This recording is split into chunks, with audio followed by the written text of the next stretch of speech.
যদি বলি যে স্থানে শিব পার্বতী বিবাহ হয়েছে, আপনিও আপনার বিবাহ সেই স্থানেই করতে পারেন।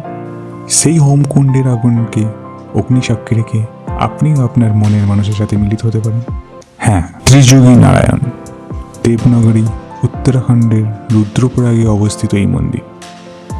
আর আপনি যদি ডেস্টিনেশন ওয়েডিং করতে চান, তাহলে হিমালয়ের শীতল আবহাওয়ায় এর থেকে ভালো জায়গা হয়তো নেই। স্বাগতম আমার ডায়েরিতে।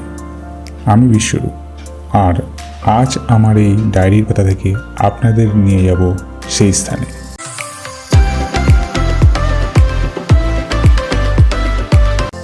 পুরাণ। সতীর দেহত্যাগের পরে মহাদেব গভীর ধ্যানে মগ্ন হন। সেই সময় আদি শক্তি পার্বতী রূপে পর্বতরাজ হিমালয়ের ঘরে জন্ম নেন। তিনি গৌরীকুণ্ডে 1000 বছরের উপর কঠোর তপস্যা করেন শিবের দর্শনের এবং তাকে বিবাহের জন্য। সেই ধ্যানে তুষ্ট হয়ে শিব দর্শন দেন এবং তাকে বিবাহ করেন। ফাল্গুন মাসের কৃষ্ণ চতুর্দশীতে এই স্থানেই শিব পার্বতীর বিবাহ হয়। যে বিবাহের পুরোহিত ছিলেন স্বয়ং ব্রহ্মা এবং পার্বতীর ভাইয়ের কর্তব্যটি পালন করেন স্বয়ং বিষ্ণু। যে হোমকুণ্ডে এই বিবাহ হয়েছিল, আজও সেই হোমকুণ্ডের আগুন একইভাবে জ্বলছে। ত্রেতা, দাপর, কলি, এর 3 যুগ ধরে এই অগ্নিকুণ্ড জ্বলছে, তাই এর নাম ত্রিযোগী নারায়ণ। এই স্থানের আরও একটি মাহাত্ম্য আছে। ভগবান বিষ্ণুর 5ম অবতার বামন অবতার এই স্থানেই অবতরণ করেন, তাই এই মন্দির তাকেই উৎসর্গ করা। যোগাযোগ। আমরা কেদারনাথ যাওয়ার পথে সোনপ্রয়াগ থেকে এই স্থানে পৌঁছাই। আপনি যদি হাওড়া থেকে যেতে চান, তাহলে কুম্ভ এক্সপ্রেস বা দুন এক্সপ্রেস ধরতে পারেন দুপুর 1টার সময়, যেটি আপনাকে পরের দিন বিকেল 3:50 পৌঁছে দেবে হরিদ্বারে। সেই দিন হরিদ্বারে স্টে করে পরের দিন ভোর 4:30-5টা নাগাদ আপনি হরিদ্বার বাস স্ট্যান্ড থেকে শেয়ারিং বাস ধরে নিন, যেটি 650 থেকে 700 টাকা নেবে এবং আপনাকে পৌঁছে দেবে সোনপ্রয়াগে।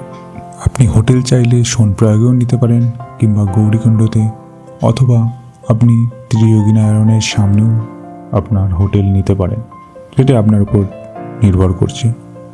মন্দিরের স্থাপত্য। এই মন্দির কেদারনাথ মন্দিরের আদলে বানানো। এটি মানা হয় এই মন্দিরটি আদি শঙ্করাচার্য বানিয়েছিলেন। এখানে ভগবান বিষ্ণুর 2 ফুটের একটি মূর্তি আছে এবং সাথে দেবী লক্ষ্মী এবং সরস্বতী। মন্দিরের সামনে একটি দিব্য শিলা আছে, যেটি বিবাহের দিব্য স্থান মানা হয়। তাছাড়া মন্দিরের ভিতর 4টি কুণ্ড আছে: রুদ্রকুণ্ড, বিষ্ণুকুণ্ড, ব্রহ্মকুণ্ড এবং সরস্বতী কুণ্ড। মন্দিরের পারিপার্শ্বিক দৃশ্য ঠিক ততটাই সুন্দর, যা আপনাকে মুগ্ধ করে দেবে। এই মন্দিরে দর্শনের সময় সকাল 7টা থেকে দুপুর 2টো পর্যন্ত এবং তারপরে বিকাল 4টে থেকে রাত 8টা পর্যন্ত। বিবাহ রীতি। আপনি যদি আপনার বা আপনার পরিবারের কারো ডেস্টিনেশন ওয়েডিংয়ের জায়গা খোঁজেন, তাহলে এই দিব্য জায়গাটি তার জন্য সবথেকে বেস্ট প্লেস। মন্দিরটি সারা বছর খোলা থাকলেও শীতের সময় তুষারপাত এবং বর্ষার সময় অধিক বর্ষা, রাস্তায় যোগাযোগ ব্যবস্থা কিছুটা খারাপ থাকে, তাই আপনি এপ্রিল থেকে জুন বা সেপ্টেম্বর থেকে নভেম্বরের সময়টি অবশ্যই বেছে নিতে পারেন। এখানে বিবাহের জন্য আগে থেকে বুকিং করা হয়। পাত্রীর বয়স 18-এর উপর এবং পাত্রের বয়স 21-এর উপর হতে হবে। সাথে 2 জনের সম্মতি এবং প্রতি পরিবারের 3 জনের সম্মতি লাগবে। বিবাহের খরচ 35 থেকে 40,000 পর্যন্ত আপনার হতে পারে।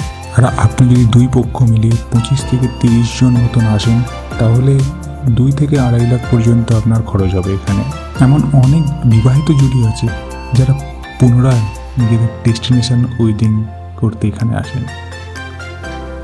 এখানে বিবাহের বিষয়ে আরও জানতে উত্তরাখণ্ডের ট্যুরিস্ট ওয়েবসাইট uttarakhand.tourism.gov.in এবং trijoginarayanwedding.com দেখতে পারেন। তাহলে কি ভাবছেন? হিমালয়ের বুকে দাঁড়িয়ে ভগবানকে সাক্ষী রেখে বিবাহটা কি তাহলে এখানেই সেরে ফেলবেন?